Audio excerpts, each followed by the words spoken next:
Pebbles Kids Stories. ধূর্ত শেয়াল। বহুদিন আগের কথা, এক ঘন জঙ্গলে থাকতো এক ধূর্ত শেয়াল। একদিন সে খাবারের তাগিদে জঙ্গলে বেরিয়ে পড়ল। ঘুরতে ঘুরতে হঠাৎ সে দেখতে পেল একটা হাতির মৃত শরীর। খিদে মিটবে সেই আশায় হাতির কাছে এগিয়ে গেল।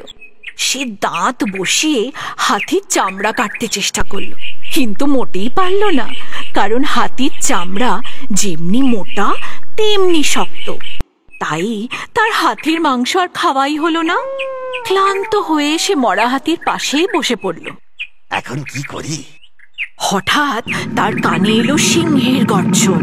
সিংহ মামা তার দিকে এগিয়ে আসছিল। সে ভারী বিনম্র হয়ে সিংহকে বলল, আসুন আসুন মহারাজ, আমি মৃত হাতি পাহারা দিচ্ছিলাম শুধু আপনার জন্য। আসুন, ভোজন করুন মহারাজ।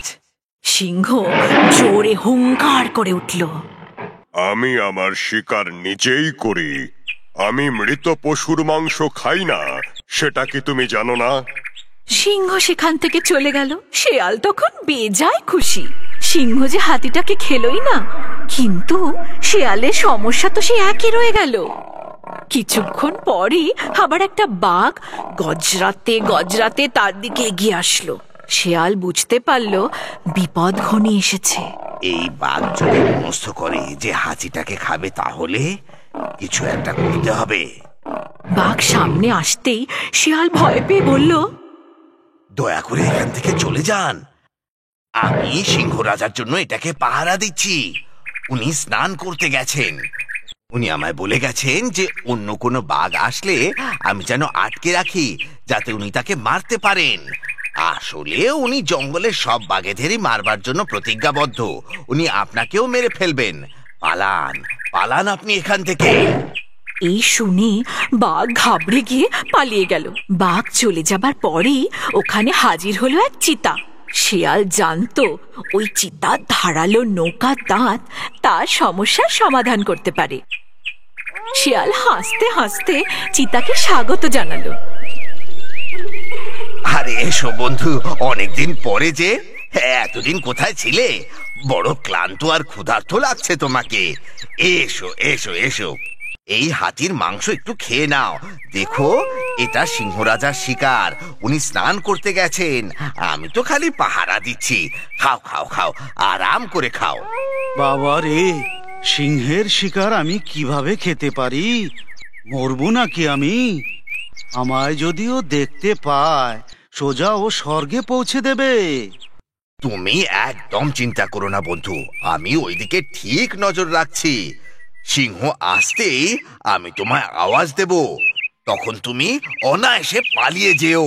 শেয়াল চুপ করে দেখছিল। যেই চিতা হাতির ওপরে চামড়া চিরে বার করলো না, অমনি শেয়াল চেঁচিয়ে উঠল, সাবধান, পালাও, সিংহরাজা এসে গেছেন। পরক্ষণেই চিতা হাতিকে ছেড়ে বিদ্যুৎ বেগে ওখান থেকে পালিয়ে গেল। চালাক শেয়াল বেজায় খুশি। মুচকি হেসে ও হাতির মাংস খেতে ব্যস্ত হয়ে পড়ল। এবার যে পুরো ভোজটাই তার। চতুর হলেই বিজয় লাভ হয়। কাক আর সর্প। ঘন জঙ্গলের একটি উঁচু গাছের ওপর একটি কাক বাসা বানিয়ে থাকত। সেই গাছেরই নিচে গর্তের মধ্যে থাকত একটি সাপ। কাক এদিকে বাসায় ডিম পেড়ে রেখেছে। একদিন কি হলো জানো? কাকের বড় খিদে পেয়েছে, তাই খাবার সন্ধানে সে বেরিয়ে পড়ল। ঠিক সেই সময় সাপ তার গর্ত থেকে বেরিয়ে গাছে চড়তে থাকে। চড়তে চড়তে কাকের বাসায় পৌঁছে যায়। ডিম দেখে তো তার মুখে জল এসে যায়। কয়েক ঘন্টা পর কাক তার বাসায় ফিরে দেখে তার ডিমগুলো কেউ খেয়ে নিয়েছে। সে বড়ই উদাস হয়ে যায়। কে আমার ডিমগুলো চুরি করেছে? এই চোরটাকে তো ধরতেই হবে। কাক আবার ডিম পারল। এইবার কাক কিন্তু আশেপাশে লুকিয়ে থাকলো। কিছুক্ষণ বাদেই সেই নিচের সাপটা আবার গাছে চড়ে ডিম খেতে শুরু করলো। কাক এবার চোরকে ধরেই ফেললো। সে বাইরে বেরিয়ে আসলো। তোমার এত বড় সাহস, আমার ডিমগুলো খাচ্ছ? হ্যাঁ, কে ওখানে? আরে তুমি এখানেই রয়েছো? তুমি সাহস কি করে পেলে আমার ডিম খাবার? নিজের এই কুকর্মের জন্য লজ্জিত হওয়া উচিত। আমি কেন লজ্জা পাবো? আমার খিদে পেয়েছিল, তাই তোমার ডিমগুলো খেয়ে ফেললাম। ফের যদি কোনোদিন আমার ডিমগুলোর দিকে তাকিয়েছো তাহলে মেরে ফেলবো তোমায়। হ্যাঁ, তুমি কি মারবে আমাকে? তোমার যা ইচ্ছা তাই করো। কাক ভীষণ উদাস হয়ে গেল। ঠিক সেই সময় তার বন্ধু শেয়াল ওখান দিয়ে যাচ্ছিল। কাক গাছ থেকে নেমে এসে নিজের বন্ধুর কাছে কাঁদতে আরম্ভ করলো। কি হলো? কেন কাঁদছো তুমি? ওই চতুর সাপটা আমার সব ডিম খেয়ে ফেলেছে। আমি ওকে মারতে চাই, কিন্তু কি করি? আমি যে একলা। কেঁদো না বন্ধু, আমি তোমাকে সাহায্য করব। তুমি কিভাবে আমার সাহায্য করতে পারো? হ্যাঁ, আমার কাছে একটা উপায় আছে। আগে তুমি কান্নাকাটি থামাও, আমার কথা শোনো। ঠিক আছে। শোনো তবে বন্ধু, আমাদের দেশের রাজকুমারী যে পুকুরে স্নান করেন সেখানে যাও। হ্যাঁ উনি স্নানের পূর্বে নিজের গলার হার খুলে পুকুরের পাড়ে রেখে দেন। হ্যাঁ, ওই হারটা তুমি ওখান থেকে নিয়ে এসে ওই সাপের গর্তে ফেলে দাও। আরে কি বলছো কি? হাতটা সাপের গর্তে ফেলে দেব? কিন্তু তাতে কি হবে? আমি যেমনি বলছি ঠিক তেমনি করো, তারপর মজা দেখো। কাক উড়ে সেই রাজকুমারী স্নান করার পুকুর পাড়ে গিয়ে বসলো। ওখান থেকে হাতটা নিয়ে উড়তে শুরু করলো। রাজকুমারী সেই দেখে চিৎকার করতে থাকলেন। সব চাকর বাকররা সাবধান হয়ে গেল আর কাকের পিছুতে ধাওয়া করলো। সাপের গর্তে হাতটা ফেলে কাক সেখান থেকে উড়ে পালালো। আওয়াজ শুনেই অজান্তে সাপ গর্ত থেকে বেরিয়ে উকি মারল। হাতটা গিয়ে ওর গলায় পড়ল। হার দেখে রাজকুমারীর চাকররা সাপের উপর ঝাঁপিয়ে পড়ল আর ওকে মেরে ফেলল। তারপর সাপের গলা থেকে হারটা খুলে ওরা ফেরত চলে গেল। এই দেখে কাকমশাই বেজায় খুশি। তার মুশকিল যে আসান হয়ে গেল। ধন্যবাদ বন্ধু, তুমি এই বিপদে আমার বড় উপকার করলে। এবার নির্ভয়ে কাক ডিম পাড়তে শুরু করলো আর মহা আনন্দে বসবাস করতে থাকলো। বন্ধুত্বের পরিচয় বিপদের সময়ই পাওয়া যায়। মূর্খ গাধা। অনেকদিন আগের কথা। জঙ্গলের রাজা সিংহ এক হাতির সঙ্গে লড়াই করতে গিয়ে হলো আহত। তাই আহত সিংহ শিকার করতে পারত না। তাই জন্য সে থাকতো ক্ষুধার্ত। সিংহের মন্ত্রী এক ধূর্ত শেয়াল। শিকার না করতে পারার জন্য তাকেও খালি পেটে থাকতে হতো। একদিন, মহারাজ, আমরা দুজনেই ক্ষুধার্ত। আপনি তো শিকার করতে পারছেন না। যদি আরো কিছুদিন এইভাবেই চলে তাহলে আমরা না খেতে পেয়ে মরে যাব। তুমি তো জানোই মন্ত্রী, এই আহত অবস্থায় আমি শিকার করতে বেরোতে পারছি না। তুমি এক কাজ করো, যেভাবে হোক ভুলিয়ে ভালিয়ে একটা পশুকে এখানে নিয়ে এসো। এখানে আমি অনায়াসে তাকে মারতে পারবো, তারপর আমরা প্রাণ ভরে খাবো। আমি যথাসাধ্য চেষ্টা করব মহারাজ। শেয়াল তখন কোনো এক পশুর সন্ধানে বেরিয়ে পড়ল। কিছু দূর যেতেই সে দেখতে পেল একটা মোটা সোটা গাধা। শেয়ালের চোখ জলজল করে উঠল। সে গাধাটার কাছে গিয়ে বলল, কেমন আছো বন্ধু? অনেকদিন পর দেখছি তোমাকে। আচ্ছা, তুমি এত রোগা পাতলা কি করে হয়ে গেলে? কি যে বলি বন্ধু, দেখো কত শুকিয়ে গেছি। আমার মালিক আমাকে দিয়ে অনেক কাজ করিয়ে নেয়, কিন্তু খেতে দেয় একটুখানি। আহারে, তোমাকে দেখে বড় মায়া লাগছে। আমার সঙ্গে জঙ্গলে চলে চলো না। আমাদের রাজা বড়ই দয়ালু। হ্যাঁ, আর দরবারে একটা মন্ত্রীর জায়গাও খালি রয়েছে। তুমি তো জঙ্গলের গর্ব হয়ে উঠবে গো। হ্যাঁ সত্যি, কিন্তু আমি গায়ের একটা পালিত পশু মাত্র। আমি জঙ্গলের সব জানোয়ারদের মাঝখানে কি করে থাকবো? আরে চিন্তা করো না, সব আমার উপর ছেড়ে দাও। আরে গিয়েই দেখো না। বেচারা গাধা ধূর্ত শেয়ালের কথার জালে ফেঁসে জঙ্গলে যাবার জন্য প্রস্তুত হয়ে গেল। শিয়াল গাধাটাকে সোজা সিংহের কাছে নিয়ে গিয়ে হাজির। গাধা ভালোভাবে কাছে আসার আগেই এক লাফ দিয়ে সিংহ তার উপর ঝাঁপিয়ে পড়ল। সিংহের নিশানা ভুল হওয়ায় গাধা বেঁচে গেল। নিজের প্রাণ বাঁচিয়ে সেখান থেকে পা দৌড়ল। সিংহের অধৈর্য হবার কারণে একটা ভালো শিকার হাত থেকে ফসকে গেল। শিয়ালের খুব রাগ হলো, সিংহেরও দুঃখ হলো, কিন্তু কি করবে সে? এটা আমারই ভুলের জন্য হচ্ছে মন্ত্রী, তুমি গিয়ে আবার ওকে ফিরিয়ে আনার চেষ্টা করো। শিয়াল আবার গাধার খোঁজে বেরিয়ে পড়ল। দেখা হতেই শিয়াল ভান করল যেন সে হতভম্ব। প্রিয় বন্ধু, কি হলো? তুমি পালিয়ে কেন গেলে? সিংহ মহারাজ তো তোমাকে দেখে খুব খুশি হয়েছিলেন, তোমাকে আপ্যায়ন করার জন্যই গলা জড়িয়ে আদর করতে চাইছিলেন। মূর্খ গাধা আবার শিয়ালের কথায় ভুলে গেল, আর আবার সে চলল শিয়ালের সঙ্গে সিংহের সাথে দেখা করতে।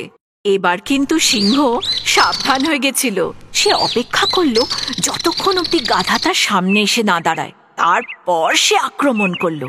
শিয়াল আর সিংহ বেজায় খুশি, আর বেচারা গাধা নিজের প্রাণটা দিল। সিংহ গাধার মাংস খেতে আরম্ভ করতেই কি হলো জানো? মহারাজ, আমি জানি আপনি বড়ই ক্ষুধার্ত, কিন্তু খাবার খাওয়ার আগে আপনার স্নান করা উচিত। সিংহ ভাবলো শিয়াল ঠিকই বলছে, অনেকদিন ধরেই তার স্নান করা হয়নি। তাই স্নান করার জন্য সে নদীর দিকে এগিয়ে চলল। যেই সিংহ সেখান থেকে চলে গেল, শিয়াল চটপট গাধার ঘিলুটা খেয়ে ফেলল। সিংহ ফেরত এলো আর গাধার ঘিলুটা খুঁজতে শুরু করলো। সে যে বড় ভালোবাসতো গাধার ঘিলু খেতে। যখন কিছুতেই খুঁজে পেল না, তখন সে হুংকার ছাড়ল। এর ঘিলুটা কোথায় মন্ত্রী? তুমি আবার খেয়ে নাওনি তো? না না মহারাজ, এমন অপরাধ আমি কি করে করতে পারি? আপনি কি জানেন না গাধার মাথায় কি কখনো ঘিলু থাকে? যদি ওর মাথায় ঘিলু থাকতো তাহলে কি আবার আপনার কাছে ফিরে আসতো? সিংহ শিয়ালের কথা সত্যি মনে করে খুশি মনে খেতে শুরু করল। শত্রুর কথা কখনো বিশ্বাস করা উচিত নয়। মহান ত্যাগ। এক ঘন জঙ্গলে এক পাল বাঁদর থাকত। তারা মনের আনন্দে দিন কাটাত, আর তাদের রাজাকে নিয়েও তারা ছিল বেজায় প্রসন্ন। একদিন বানর রাজা সব বাঁদরদের একসঙ্গে ডেকে পাঠালেন। বন্ধুগণ, আমরা এত বছর যাবৎ এই আম গাছে মনের আনন্দে বসবাস করি, কিন্তু হঠাৎ আমার মন বলছে যে কোনো বিপদ আসন্ন। কি মহারাজ? এখনো পর্যন্ত মনুষ্য জাতি আম ফলের স্বাদ কি তা জানে না। একবার যদি তারা এই ফলের স্বাদ পেয়ে যায়, আমাদের জন্য সেটা হানিকারক হবে। তবে আমাদের কি করতে হবে মহারাজ? হ্যাঁ, একটা উপায় আছে। আম গাছের যেসব ডাল নদীর উপর ঝুঁকে পড়েছে, সেই ডালগুলো থেকে আম বের করে নাও। বহু সাবধানতা সত্ত্বেও একটি রস ভরা আম টুপ করে নদীতে গিয়ে পড়ল।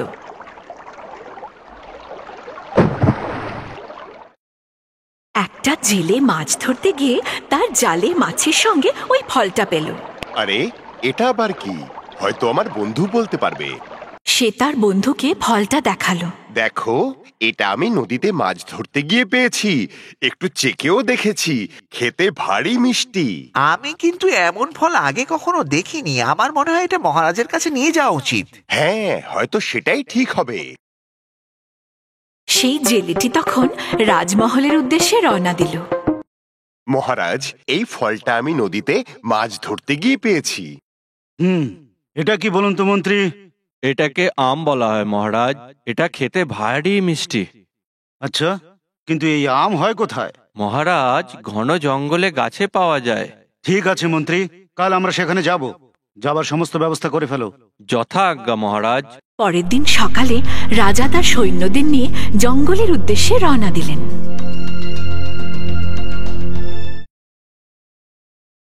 জঙ্গলের দিকে গোলমাল শুরু হয়ে গেছে। ভয় পেয়ে সব বাঁদররা চিৎকার করছে। এই শব্দ কিসের? বাঁদরের আওয়াজ মহারাজ। সৈনিকদের বলো, আজ আমের সাথে সাথে আমি বাদরের মাংসও খাবো। সব বাঁদররা ভয়ে জড়সড়। সৈন্যরা বানর শিকার করতে শুরু করে দিল। মহারাজ আমাদের আক্রমণ করেছে, আমাদের বাঁচাও। আরে আরে শান্ত হও, ধৈর্য ধরো, আমাকে ভাবতে দাও। আর যেমনটি বলি ঠিক তেমনটি করো। তাড়াতাড়ি তোমরা সবাই নদীর পাশে গাছটির উপর পৌঁছো। বাঁচতে যদি চাও তাহলে তাড়াতাড়ি করো, আর তাড়াতাড়ি ওই লম্বা লতাটার একদিক গাছে বাঁধো আর অন্য দিকটা আমার কোমরে। আমি নদীর পাড়ে গিয়ে ডাল ধরে ঝুলতে থাকি। বানর রাজা এক লাফ দিয়ে নদীর তীরে একটি গাছের ডাল ধরে ফেলল।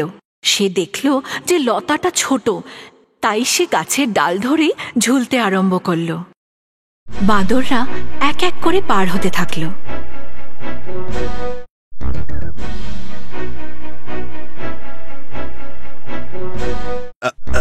তাড়াতাড়ি করো, আমি ক্লান্ত হয়ে গেছি, আর বেশিক্ষণ ডাল ধরে থাকতে পারবো না।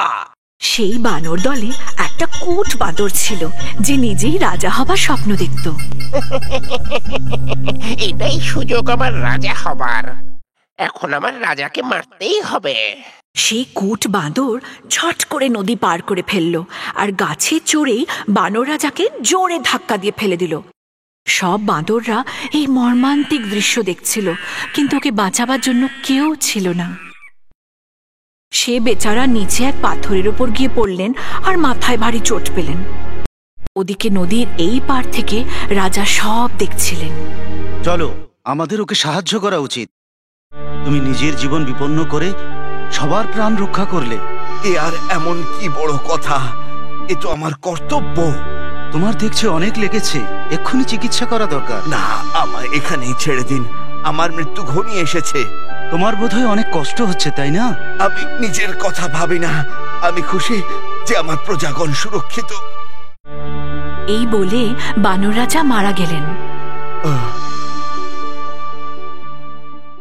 আত্মসমর্পণই হল সবচেয়ে বড় উপহার। খরগোশ আর কচ্ছপ। অনেক দিন আগের কথা, এক ঘন জঙ্গলে 3 বন্ধু থাকত, শেয়াল, খরগোশ আর কচ্ছপ। রোজ 3 জন একই জায়গায় দেখা করত। শেয়াল আর খরগোশ সব সময় আগে পৌঁছত, কিন্তু কচ্ছপ সর্বদা দেরি করে আসত। খরগোশ রোজ কচ্ছপকে নিয়ে ঠাট্টা করত। একদিন, আরে তুমি কত অলস দেখছো, আমার মতন জোরে চলার চেষ্টা করো। খরগোশের এইসব কথা শেয়ালের মোটেই ভাল লাগতো না। হেই, ওকে এ ধরনের কথা বলো না। সত্যি কথা বলতে কি, তুমি ওকে দৌড়ে কখনো হারাতে পারবে না। এই কচ্ছপ আমাকে কি হারাবে? আচ্ছা, এত অহংকার। এসো একটা দৌড়ের প্রতিযোগিতা করি, দেখি তাতে কে জেতে। খরগোশ আর কচ্ছপ তাতে রাজি হয়ে গেল। তারা দৌড় শুরু করার আর শেষ করার স্থান নিশ্চিত করে ফেলল। প্রতিযোগিতা শুরু হয়ে গেল। খরগোশ খুব তাড়াতাড়ি দৌড়তে শুরু করলো, কিন্তু কচ্ছপ সে ধীরে ধীরে চলতে থাকলো। খরগোশ তাড়াহুড়োয় খুব তীব্র গতিতে দৌড়ে যাচ্ছিল। কচ্ছপ এদিকে ধীরে সুস্থে কিন্তু দৃঢ় আর একাগ্র চিত্তে এগিয়ে চলল।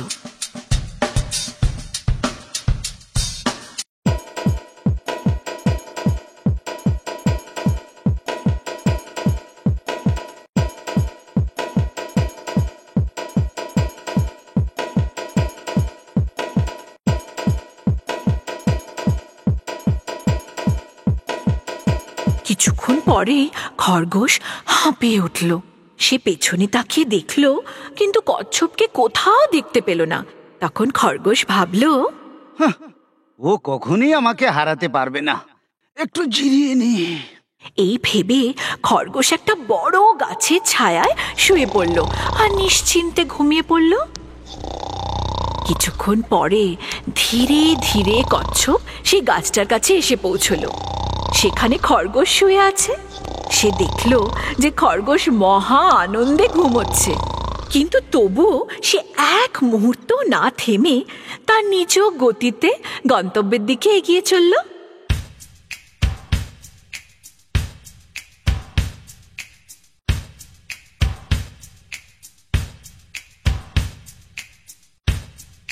অবশেষে সে তার গন্তব্যস্থলে পৌঁছে গেল।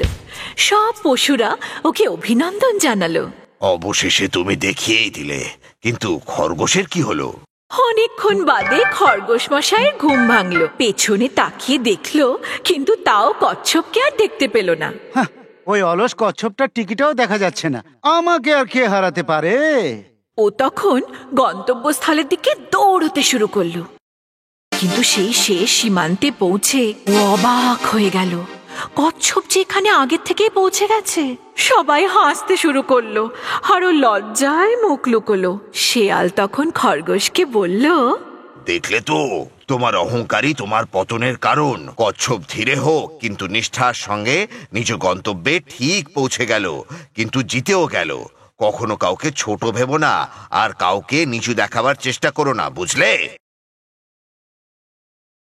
দৃঢ় সংকল্প আর একাগ্রতাই সর্বদা তোমাদের তোমার লক্ষ্যে পৌঁছে দেয়। অহংকারী হাতি। একটা কালো জামের গাছের উপর থাকতো একজোড়া পাখি। তারা সেই গাছে নিজেদের বাসা বানিয়ে মনের আনন্দে থাকতো। কিছুদিন বাদে মা পাখি ডিম পাড়ে।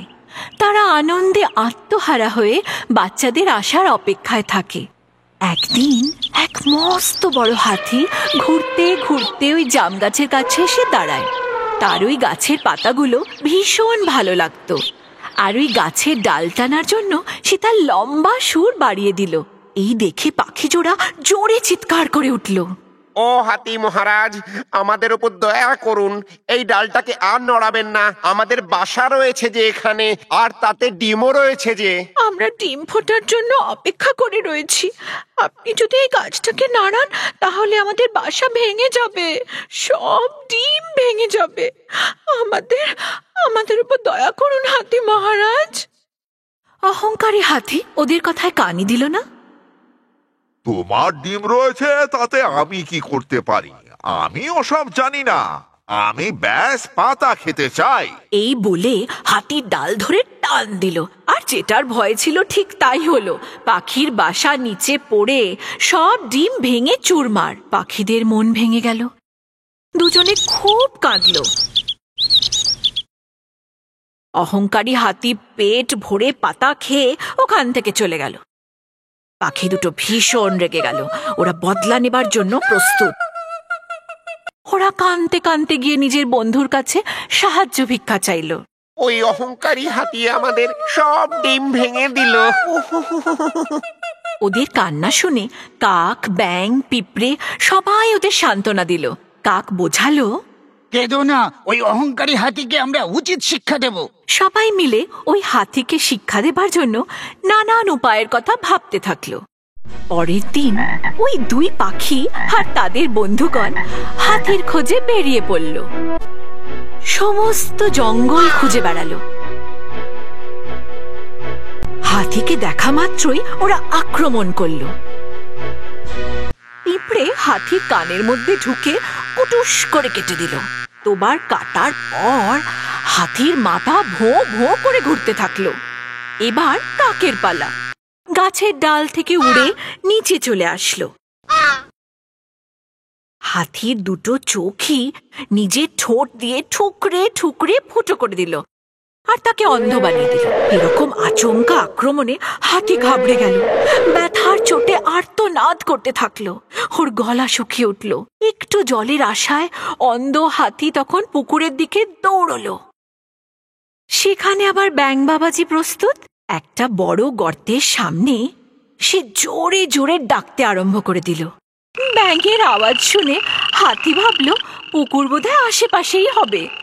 হাতি তখন আবার যেদিক দিয়ে আসছে সেই দিকে চলতে থাকলো। আর কিছুক্ষণ পরেই হাতির গর্তের মধ্যে কুপোকাত।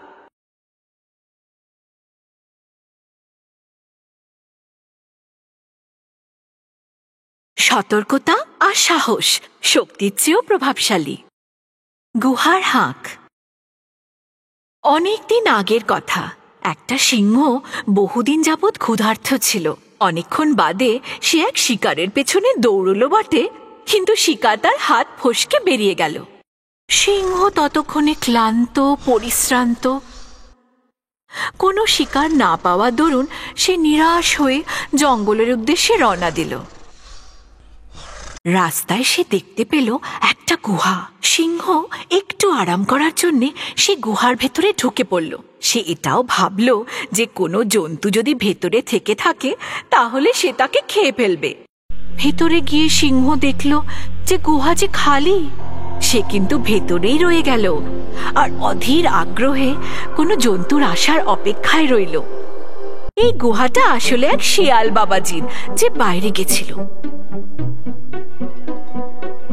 ফেরত এসে সে দেখল যে গুহার বাইরে কোনো জন্তুর পায়ের ছাপ, যা গুহার ভেতরে চলেছে। শিয়াল বড় চিন্তায় পড়ে গেল। আরে, এটা কার পায়ের ছাপ? মনে হয় কোনো সিংহের। ওরে বাবারে, যদি আমি ভিতরে যাই তাহলে আমায় মেরে ফেলবে। শিয়াল কিন্তু বড়ই চালাক। সে গুহার দিকে তাকিয়ে জোরে আওয়াজ করল, গুহা, ও গুহা। গুহার দিক থেকে কোনো জবাব আসলো না। আরে ও গুহা, কিছু তো বলো। গুহা তখনও অব্দি নিশ্চুপ। আরে গুহা, আজ আমার সঙ্গে কথা বলছো না কেন? কি হলো? গুহার তরফ থেকে তখনও কোনো জবাব আসলো না। দেখো, তুমি যদি আমার সঙ্গে কথা না বলো তাহলে আমি চলে যাব কিন্তু। মূর্খ সিংহ ভাবল, বোধহয় এই গুহা রোজই শিয়ালের সঙ্গে কথা বলে। চলো, আজ আমি গুহার হয়ে জবাব দিই, তাহলে শিয়াল ভেতরে আসবে আর আমি ওকে মেরে ফেলে পেট পুড়ে খাবো। এই ভেবে সিংহ বলে উঠল, আমার শিয়াল বন্ধু, আমি তো মজা করছিলাম। ভেতরে কেউ নেই, নিশ্চিন্তে চলে এসো ভাই। শিয়াল বুঝতে পেরে গেল যে এটা সিংহের আওয়াজ। ও সাবধান হয়ে গেল আর বলল, এই যে সিংহ মামা, আমাকে মূর্খ ভেবেছে নাকি? আমি কি পাগল যে ভেতরে গিয়ে তোমার ভোজনের সামগ্রী হয়ে যাব? আমি বাবা চললাম, তুমিও কেটে পড়ো, আমি তোমায় ধরা দিচ্ছি না।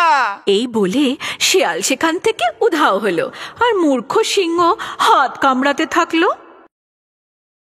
সাবধানতা আর সতর্কতা যে কোনো বিপদ থেকে রক্ষা করে।